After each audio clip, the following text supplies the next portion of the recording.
Disaster management फार neglected topic आहे ना गाईज. GS3 मध्ये फार इम्पॉर्टंट आहे. आजच्या या सेशन मध्ये आपण 2013 UPSC GS3 PYQ डिस्कस करणार आहोत. बघा कसं त्याला डील करता येईल. काय कोणतं क्वेश्चन आहे वल्नरेबिलिटी आणि रिस्क असेसमेंट आणि ऍडमिनिस्ट्रेटर म्हणून तुम्ही त्याला काय करणार किंवा कसं मॅनेज करणार. Question, how important are vulnerability and risk assessment for pre-disaster assessment. ठीक आहे. सो vulnerability आणि risk assessment सांगितलं for pre-disaster risk assessment. Then as an administrator, what are key areas, ठीक आहे, that you would focus on in a disaster management system. मग तुम्ही कोणत्या सिस्टीमवर ऍज अन ऍडमिनिस्ट्रेटर म्हणून फोकस करणार हे सुद्धा तो विचारतोय. किती मार्क आलाय? 10 मार्क, 150 वर्ड. 2013 चा पेपर आहे गाईज, GS3. ठीक आहे. क्वेश्चन आहे ना मराठीमध्ये पण तुमच्यासाठी मी क्वेश्चन बघा इथे लिहिलेला आहे, तुम्ही तो बघू शकता. ठीक आहे. आता डिमांड काय आहे क्वेश्चनची सिम्पली डिमांड आहे पहिली तर की हाऊ इम्पॉर्टंट दे आर. ठीक आहे. How they important they are. ठीक आहे. मग दे आर म्हणजे वल्नरेबिलिटी अँड रिस्क असेस.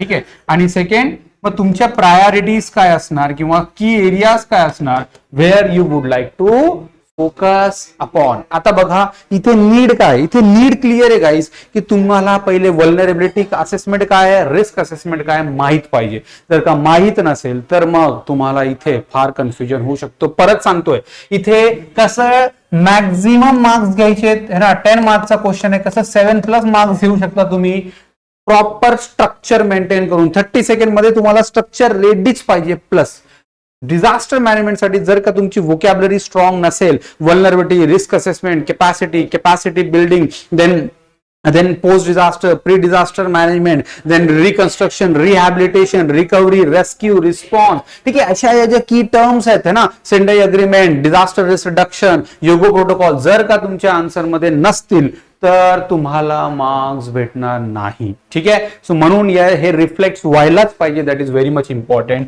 जर हे नसेल तर मग विसरून जा की तुम्हाला एव्हरेज मार्क्स सुद्धा भेटतील. कारण प्रत्येक सब्जेक्टची आपली एक व्होकॅब्युलरी असते. Your answer should reflect that vocabulary. आता बघा डिमांड क्लिअर आहे, काय करायचं हे सुद्धा क्लिअर आहे. आता मग इंट्रोडक्शन. आता बघा गाईज 2 इंडिव्हिज्युअल्स आहेत, 2 लोकांनी समजा आन्सर लिहिलाय, दोघांना कॉन्सेप्ट क्लिअर आहे, सगळं आहे. आता कोणाला याच्यामध्ये जास्त मार्क भेटेल बेस्ड ऑन इंट्रोडक्शन. पहिला जो काय करतोय वल्नरेबिलिटीला डिफाईन करतोय आणि रिस्क असेसमेंटला डिफाईन करतोय. जर कोणी हा करत असेल और सेकंड इंट्रोडक्शन जर का त्यांनी वल्नरेबिलिटी आणि रिस्क असेसमेंट याचा डिझास्टर मॅनेजमेंट मध्ये कसा है ना रोल आहे जर का हे तिथे मेन्शन केलंय है ना, तर तो दुसरा इंट्रोडक्शन. आता व्हॉट यू थिंक कुठे जास्त मार्क्स भेटतील? I am of this opinion guys की ज्यांनी सेकंड जी स्ट्रॅटेजी आहे ही जर का यूज केली असेल तिथे वल्नरेबिलिटी आणि रिस्क असेसमेंट, ठीक आहे, संवेदनशीलता आणि जोखीम मूल्यांकन ज्याला म्हणतोय आपण, जर का त्याचं डिझास्टर मॅनेजमेंट मध्ये रोल क्रिटिकली स्ट्रेट केलंय त्याला इंट्रोडक्शन किंवा जास्त मार्क भेटतील ओव्हरऑल आन्सर मध्ये. का? कारण this introduction is rather very clear आणि टार्गेटेड इंट्रोडक्शन आहे. ठीक आहे. हा टार्गेटेड क्लिअर स्ट्राईक इंट्रोडक्शन आहे. जसं प्रिसिजन स्ट्रायकिंग असते, जसं इस्रायल आणि अमेरिकेने जसं इराणमध्ये एक्झॅक्टली त्यांच्या लीडरला बघा कसं प्रिसिजन स्ट्राईकने किल केलंय, तसं इथे पण आहे. इथे तुम्ही जर का डिफाईन करताय तर तुम्हाला एव्हरेज मार्क्स भेटतील. का? Because you haven't got the definition understanding the true demand of the question आणि तुम्ही इथे ते डिफाईन करताय. तरी सुद्धा vulnerability is simply you know that ability simply where any region, society or community is exposed to a disaster. ठीक आहे. की तो त्या संवेदनशीलता म्हणजे किती एक्सपोज्ड आहे त्या पर्टिक्युलर डिझास्टरला. रिस्क असेसमेंट म्हणजे एक्सपेक्टेड लॉसेसचा असेसमेंट. ओके. की एखाद्या डिझास्टरमुळे रिस्क किती होऊ शकतं किंवा एक्सपेक्टेड लॉसेस किती होऊ शकतात त्याचं असेसमेंट. मग इथे काय करणार मी? इथे याला या वेजने करेल. इथे I would like to start with the vulnerability and the risk assessment are the 2 important pillars of pre disaster management because they offers a strategic targeting, a timely implementation, rightful resource allocation, okay, संसाधनाचा व्यवस्थित वापर, then then effective coordination and well prepared for the disaster. हे जर का तुम्ही की points इथे mention केले, तुमचा इंट्रोडक्शन तो जास्त बेटर आणि परफेक्ट असतो. ठीक आहे, मग आता इंट्रोडक्शन झालाय. मेन बॉडीमध्ये काय लिहिणार? सिंपल 2 स्ट्रक्चर आहे बघा आपले. काय, एक तर सिग्निफिकन्स असेल, सेकंड ऍडमिनिस्ट्रेटर म्हणून आपल्या की प्रायोरिटीज काय असतील. ठीक आहे, मग जर आता पहिला सिग्निफिकन्स किंवा महत्व काय असेल, पहिला असेल की हा प्रिपेअर्डनेस आपली इम्प्रूव्ह करतोय. का? कारण तुम्हाला माहिती कोणता एरिया वल्नरेबल आहे, तुम्हाला माहिती कोणता एरिया रिस्क असेसमेंटने इम्प्लिमेंट जास्त सिक्युअर किंवा इनसिक्युअर आहे. Accordingly what you will be doing it's.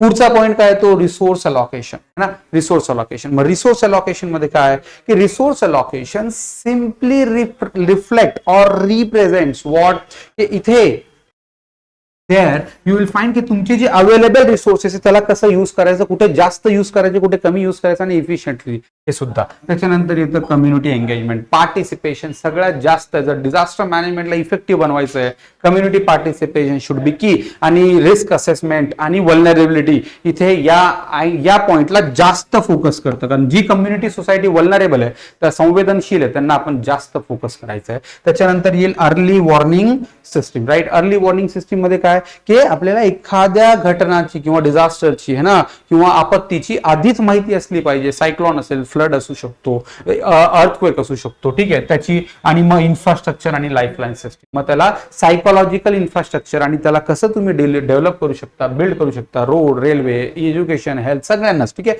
तुम्ही अपडेट ठेवू शकता, अवेअर ठेवू शकता with the help of vulnerability and risk assess. ठीक आहे, पहिला स्ट्रक्चर झालाय. Clear answer.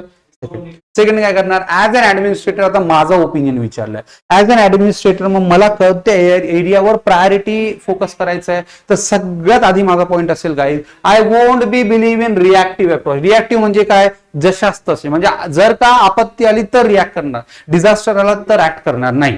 We should prepare our self well before the occurrence of disaster. याला म्हणतात ऍक्शनरी अप्रोच किंवा याला विजनरी और वेल प्रिपेअर्ड अप्रोच सुद्धा आपण म्हणू शकतो. सो मग आपण प्रिपेअर्ड अप्रोचला फॉलो करायचंय. That is what my choices. Next मग तोच, कारण वल्नरेबिलिटी आणि असेसमेंट म्हटल्यावर तो असणारच असणार आहे. ठीक आहे, याच्यामध्ये मी एक्सपोजर अनालिसिस सुद्धा घेईल. ठीक आहे, exposure analysis that equally has to be there. Then interagency collaboration. interagency collaboration मध्ये डिझास्टर मॅनेजमेंट करण्यासाठी गाईज एक सिंगल एजन्सी रिस्पॉन्सिबल नाहीये. होम मिनिस्ट्री असेल, ऍग्रिकल्चर किंवा क्लायमेट, कोणती सगळ्या मिनिस्ट्रीचं राईटफुल इंटिग्रेशन जर का असेल तर तिथे डिझास्टर आपण इफेक्टिव्ह वेने मॅनेज करू शकतो. माझं ऍज अन ऍडमिनिस्ट्रेटर म्हणून काम असेल की सगळे डिपार्टमेंट कोलॅबरेटिव्हली वर्क करतील. मग implementing early warning system very की आहे. इथेच रोल येतो टेक्नॉलॉजीचा है ना, इथेच टेक्नॉलॉजी आहे. मग टेक्नॉलॉजीचा जर का आपण इफेक्टिव्ह रोल केला तर तो बिलकुल तुम्हाला जास्त इफेक्टिव्ह रिझल्ट देईल. मग टेक्नॉलॉजी इंटिग्रेशन हा चालाय. Then resilience building and capacity enhancement. काय असतो कॅपॅसिटी एनहान्समेंट बिल्डिंग, कमेंट मध्ये मला सांगा. आणि ही जी कॉन्सेप्ट आहे त्याच्यामुळे तुमची सोसायटी, तुमची गव्हर्नन्स, तुमचा डिस्ट्रिक्ट, तुमचं ऍडमिनिस्ट्रेशन जास्त इफेक्टिव्ह आणि स्ट्रॉंग बनेल कोणत्याही डिझास्टरला फेस करण्यासाठी. I hope you guys are getting this stuff. मग पुढचा पॉइंट येईल कन्क्लुजन. दस, मग कन्क्लुजन मध्ये काय असणार, दस की as an administrator it is again like say I would like to consider disaster in holistic approach. Prevention is always better than cure. याच्यामुळे ती आपत्ती यायच्या आधी त्याला क्युअर करणं मस्ट आहे. आणि याच्यामध्ये सगळ्यांचं participation that to make disaster risk free for all. म्हणजे डिझास्टर येतील, हॅझार्ड येतील, पण त्यांना आपण रिस्क फ्री बनवा जिथे एक्सपेक्टेड लॉसेस कमी. I hope you are enjoying. Let me know in the comment box. परत भेटूयात नेक्स्ट व्हिडिओ मध्ये.